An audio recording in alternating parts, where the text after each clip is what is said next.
Hello everybody, my name is Michael, and in today's video what we're going to be doing is this right here.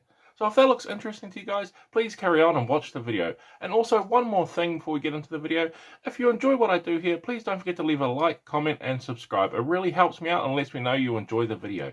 But with all that out of the way, let's get into that video.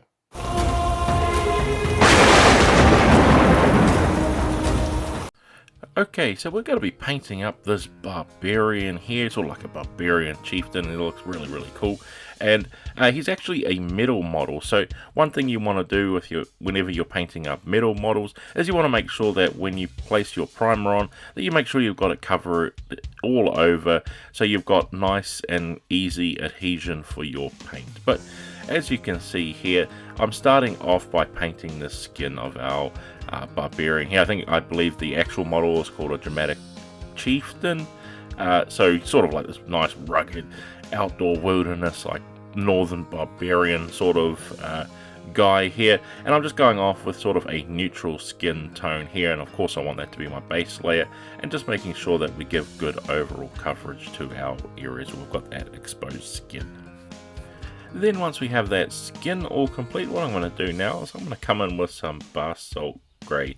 This here is a really dark grey, but not like an intense black grey. It's sort of like, you know, a bit darker than a mid-tone grey, and I'm going to be using this for the fur that is all across his clothing on his chest area. So a little bit hard to get to on this model, especially since he's got that axe and his hand so close to him. So just be a little bit careful. You may even want to do this step first, so you don't have to worry about accidentally hitting the skin there, to really sort of mitigate that extra little step. I didn't realize when I was painting it that the arms and everything were so close, and it's going to be so hard to get a brush in there. So perhaps swapping the first two steps around will make it a little bit easier on yourself.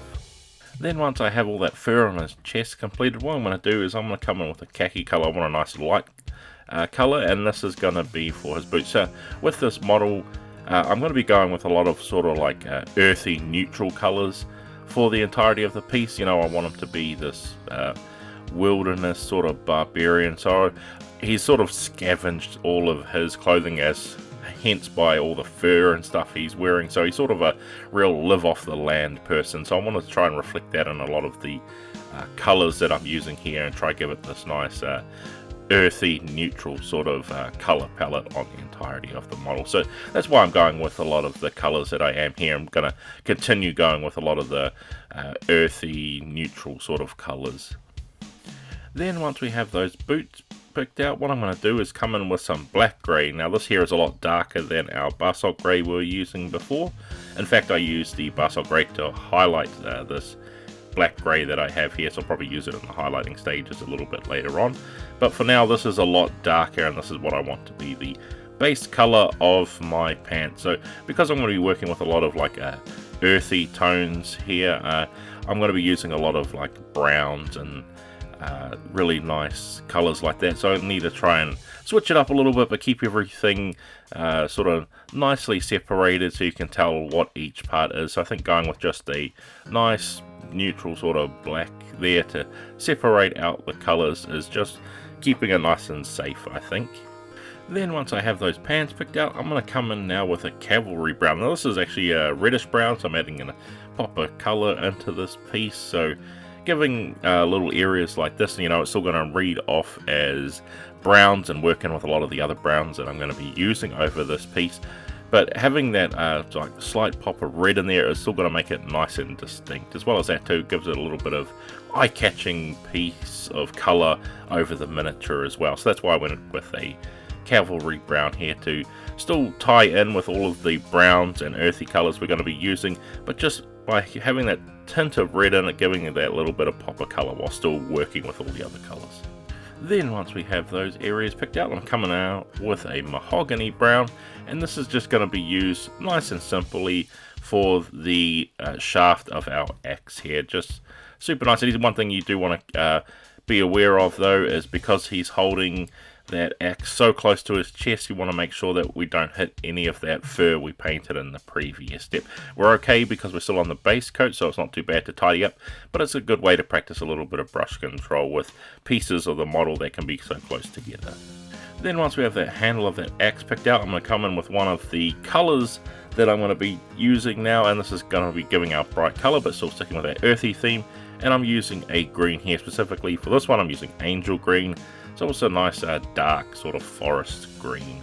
And like I said, I wanted to make it look like this barbarian guy here lives off the land, and he hunts for his food and stuff like that, so he wants a lot of neutral colors that are going to blend into his environment. So going with a nice dark like forest green here is really going to help sell that sort of story element onto the piece of the miniature. Then once we have that complete, what I'm going to do now is I'm going to come in with a charred brown. This here is a nice deep rich brown color, and I'm going to be using this as the base color for his fur cloak. Now the one thing about this miniature is it can have a lot of versatility in it. By painting this cloak up in different ways, you can really give off a lot of different effects. By painting it black, you can give him off a nice dark brooding sort of hiding effect, or you could go white and you could make him look like he's this nice northern winter warrior that we have here. Like I said, I'm going with the forest barbarian essentially. So I'm trying to make this pelt that he's turned into a cloak sort of like I want to make it like he's conquered this big massive bear, and this is going to be the basis for the color I'm going to use here. So I'm sort of going to take a little bit of inspiration from my brown bears and grizzly bears to try and give off a pattern onto his cloak here. It looks like he's slaying this great beast and he's wearing this cloak as his trophy. And to help sell that effect, what I'm also going to do is I'm going to progressively dry brush with some lighter browns as well here to give off the texture of light reflecting off the cloak, as well as that also giving off different colors and textures all over the fur as well. So I'm going to speed through this so you can sort of get the idea of what I'm trying to do and dry brushing it as we go along.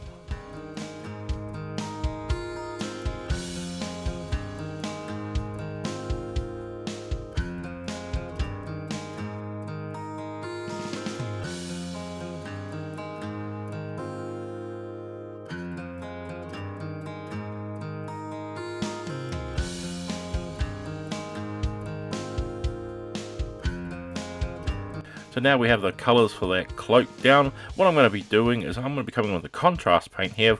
For me, I'm going to be using snakebite leather, and as the name implies, it's got a leather color and texture to it. And I want this to be, you know, the side that gets turned into leather when you're making leather armor and stuff. But this is also the outside of his cloak, so I think it would give off the hopefully give off the appearance of this hardened water, worn leather that he has on the outside. He's using, the nice fur that he conquered off this bear as the nice warm inside of his cloak that he has smothered around him, but on the outside he's treated that to make it like hard and rugged like leather. So hopefully the snakebite leather will give off that effect. Because it's a contrast paint, it'll settle into those recesses and leave some interesting like pools and dots to give the whole thing a little bit of texture.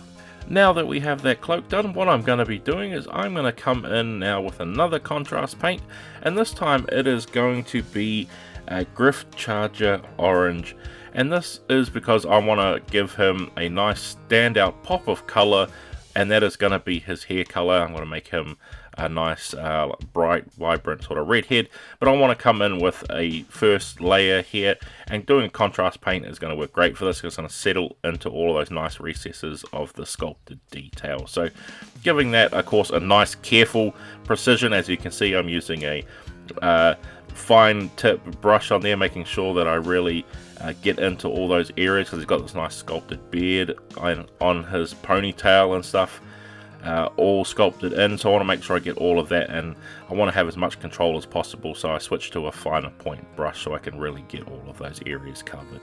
Then once we have that done, that is all of our base layers done. So what I'm going to do now is I'm going to come and do some washes. So starting off with a nice skin tone wash. In this case I'm using Reikland Flesh Shade here. So nothing too fancy, we're just giving everywhere a good overall coat.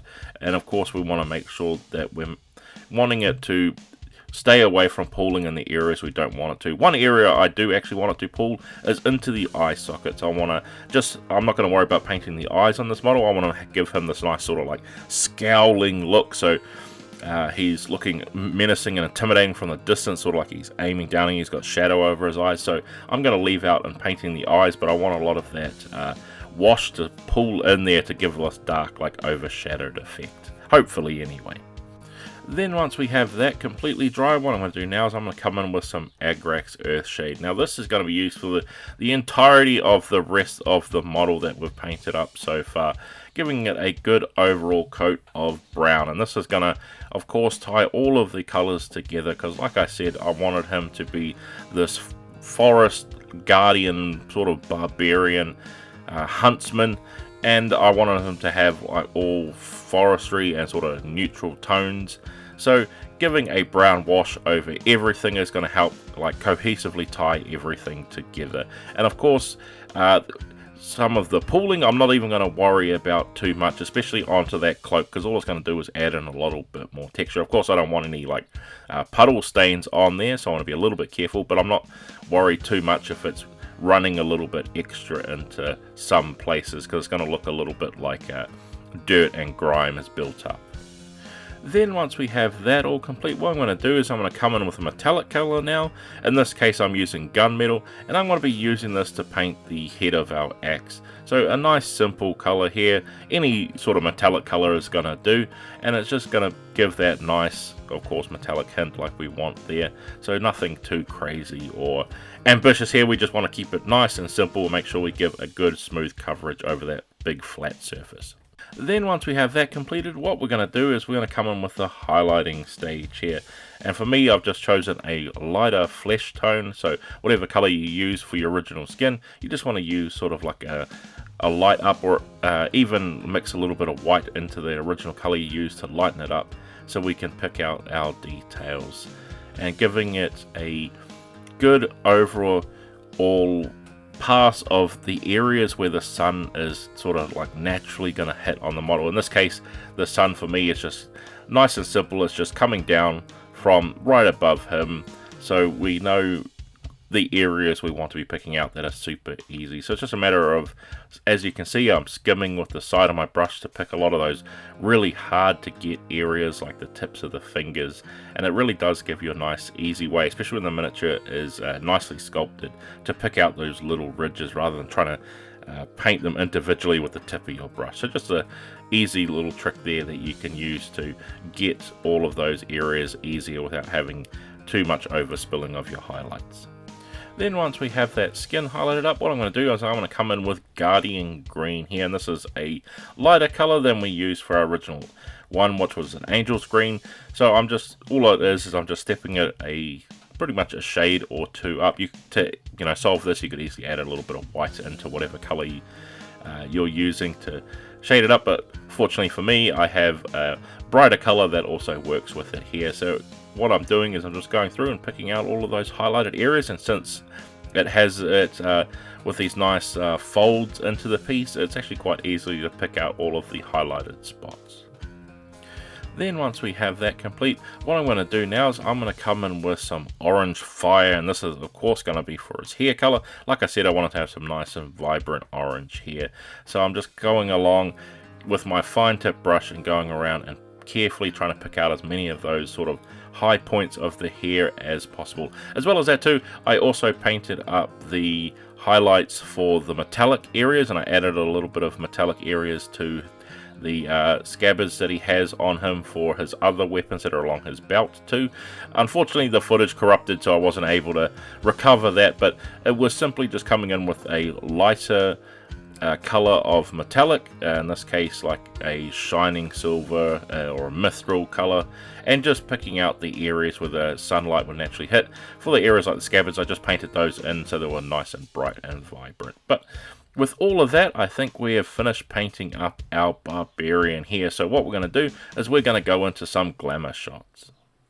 And with all that complete, we have finally finished painting up our dramatic War Chieftain by Warlord Games. So I hope this video has been helpful for you guys, whether you want to follow along with what I did here, or you just want to use the video as some inspiration in painting up your own miniatures. But with all that said, guys, I'd like to thank you all for watching, and I can't wait to see you all in the next video.